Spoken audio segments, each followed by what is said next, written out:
¿Qué tal? Bienvenidos a otro clavado a fondo. Hoy vamos a analizar, con lupa, Azure Container Instances, o ACI para los amigos. Así es. La misión de hoy es desglosar este servicio, ver para qué sirve realmente, qué novedades importantes trae y sobre todo cómo usarlo de forma segura y eficiente. Que no es poca cosa. Para nada. Y tenemos de todo, Demos técnicas, guías de producto, artículos de buenas prácticas, un buen material de base. Pues sí. Y para empezar, creo que lo más fácil es pensar en ACI como la vía rápida, la forma más sencilla de ejecutar un contenedor en la nube. Sin tener que gestionar nada por debajo, ¿no? Exacto. Te olvidas de las máquinas virtuales, de la complejidad de un clúster de Kubernetes, de AKS.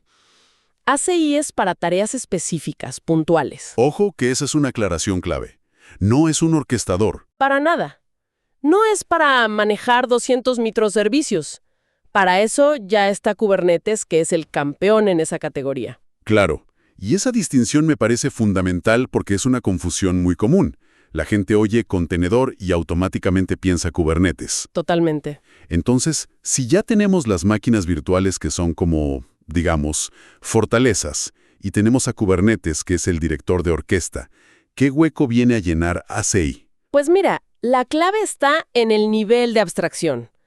Una máquina virtual, una VM, te virtualiza el hardware. Es como tener una casa completa. Con todo, ¿no? Cimientos, paredes, sistema operativo propio. Exacto. Y por eso consume más recursos, claro. Pero el aislamiento de seguridad es brutal. Es tu casa y punto. Ok, la VM es la casa. ¿Y el contenedor? El contenedor, como en ACI, virtualiza el sistema operativo.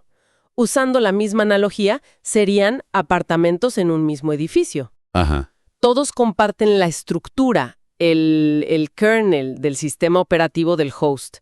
Por eso son tan ligeros, por eso arrancan en segundos. Entiendo. Y Kubernetes, o AKS, sería el administrador del edificio.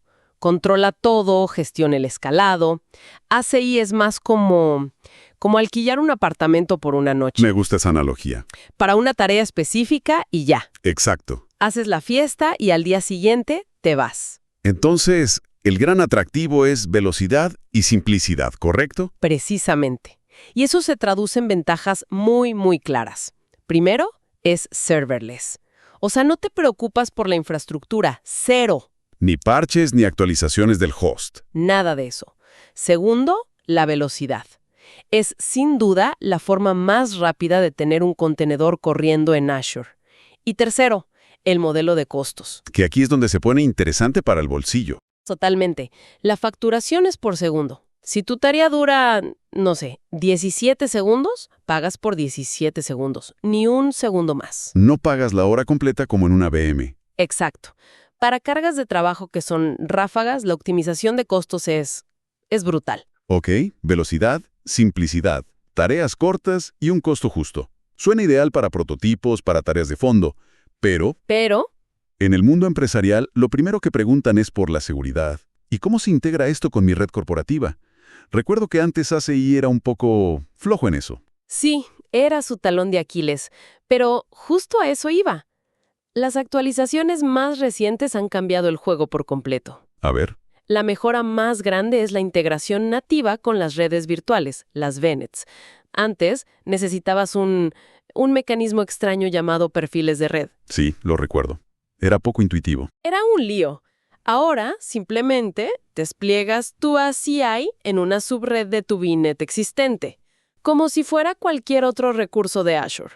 Eso sí es un cambio de paradigma, porque en la práctica significa que mi contenedor puede hablar de forma privada y segura con mi base de datos, con mi storage. Así es, sin salir jamás a Internet. Exacto. O incluso conectarse a mi centro de datos local por una VPN o ExpressRoute. Justo. Y te da un aislamiento total. Puedes usar Network Security Groups, los NSGs, para crear reglas de firewall súper específicas. Este contenedor solo puede hablar con esta IP por este puerto, y nada más. Y nada más. Puedes incluso bloquearle por completo la salida a Internet. Para entornos con datos sensibles, esto es indispensable. Vale. La integración con la VNet protege los datos en tránsito, la comunicación, pero ¿y los datos en uso? O sea, mientras se procesan en la memoria RAM, ¿no es ahí donde están más expuestos? Esa es la pregunta del millón, ¿no? Y la respuesta es una de las innovaciones más, yo diría, más potentes que hemos visto. Los contenedores confidenciales en AK Easy. Computación confidencial. Suena a ciencia ficción. Pero ya es una realidad. Usa una tecnología de hardware de AMD que, para simplificar, crea una bóveda segura para la memoria. Cifra los datos en la RAM. Un momento. Cifrado de memoria. O sea, ¿los datos están cifrados incluso cuando la CPU está trabajando con ellos? Exactamente. Cada grupo de contenedores tiene su propia clave de cifrado generada por el hardware. Así que ni el sistema operativo del host ni un administrador de la nube podrían ver lo que hay en la memoria de tu contenedor. Eso es otro nivel. Pero, ¿cómo te aseguras de que dentro de esa bóveda segura solo está corriendo tu código y no otra cosa? Ahí entra la política de ejecución. Es un documento, una especie de contrato que defines al desplegar. Un contrato con el hardware, por así decirlo, algo así. En ese contrato dices, solo se puede ejecutar esta imagen, con esta versión, estas variables de entorno y estos comandos. Cualquier intento de desviación y el hardware impide que el contenedor arranque. Y eso supongo es auditable. Es auditable e inmutable. Y habilita algo llamado atestación remota. Antes de enviarle datos sensibles, tu aplicación puede pedirle una prueba criptográfica al hardware para verificar que todo está como debe ser. ¡Wow! Esto me lleva a un punto que se repetía mucho en las fuentes, que los equipos suelen tratar los contenedores como una caja negra segura por defecto. Y no es así. Para nada. Es el error número 1. La seguridad es una responsabilidad que empieza en la primera línea del Dockerfile. ¿Y cuál es el error más común que has visto? El más común y el más peligroso. Ejecutar el proceso principal como root. Jamás. El clásico, le doy permisos de admin a todo y ya funcionará. Ese mismo. Siempre hay que crear un usuario específico dentro de la imagen, con los mínimos privilegios necesarios para que la aplicación funcione. Principio de mínimo privilegio. Siempre. Otro punto que mencionan mucho es el tamaño de la imagen. He visto imágenes de 1 GB para una API que no hace casi nada. Claro, porque parten de una imagen base de Debian o Ubuntu completa. Es un error. Usar una base como Alpine, que pesa megas, reduce la superficie de ataque drásticamente. Menos librerías, menos cosas que pueden tener vulnerabilidades. Exacto. Es como ir a una cirugía con un bisturí en vez de con un hacha.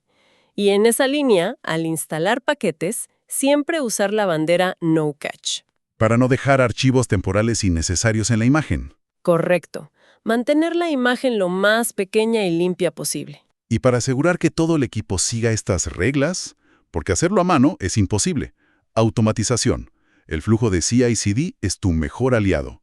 Las fuentes destacan 2 herramientas de código abierto que son ya un estándar, Trivi y Dockle. Trivi para vulnerabilidades en paquetes. Sí, y Dockle para revisar que el Dockerfile cumpla las mejores prácticas del CIS, del Center for Internet Security. O sea que el pipeline de integración continua debería tener un paso que escanee la imagen. Obligatorio. Si el escaneo falla, la imagen no se construye, no se sube a ningún lado. Es un control de calidad automático. Y hablando de subir, ¿dónde guardamos esa imagen ya validada? En un registro privado, siempre. Algo como Azure Container Registry, ACR. Nunca en un registro público. Y si puedes, configuras el acceso a ACR a través de un endpoint privado, para que tus imágenes ni siquiera viajen por la Internet pública. Ok, poniendo todo junto. Redes, seguridad, costos. Si un equipo de desarrollo me pregunta si ACI es la herramienta correcta, ¿cuál es la pregunta clave que debo hacerles? La pregunta fundamental es sobre la naturaleza de la carga de trabajo. Yo les preguntaría, ¿es una tarea que tiene un principio y un fin claros? ¿O es un servicio que tiene que estar siempre escuchando? Si la respuesta es la primera, ACI es un buen candidato. Es un candidato excelente. Dame ejemplos concretos de esas tareas. Claro. Procesos por lotes, como redimensionar 1 millón de imágenes. Tareas de ETL, mover datos de un sitio A a un sitio B. Flujos de trabajo basados en eventos. Llega un archivo nuevo, se levanta un contenedor que lo procesa y muere. Incluso los agentes de un pipeline de CI/CD. Perfecto para eso. Necesitas un entorno limpio para compilar y probar, y luego desaparece. Y por el contrario, ¿para qué no deberíamos usar ACI? No es la mejor opción para alojar una aplicación web transaccional, una API que debe estar activa 24/7. Para eso están servicios como App Service, Azure Container Apps o AKS. Están diseñados para procesos de larga duración. Exacto. Y definitivamente no es para orquestar microservicios complejos.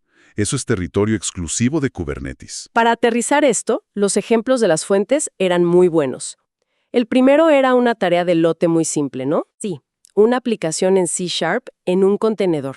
Su única misión era conectarse a una cuenta de Azure Storage que estaba protegida en la misma VNet. Ajá. Crear 10 archivos y terminar. El detalle clave era la política de reinicio del contenedor, configurada en Never. Para que no volviera a arrancar por error. Exacto. Hace su trabajo una vez y se apaga. 0 costos inesperados, 0 procesamientos duplicados. El segundo ejemplo era más completo, mostraba todo el ciclo de DevOps. Sí, ese era genial.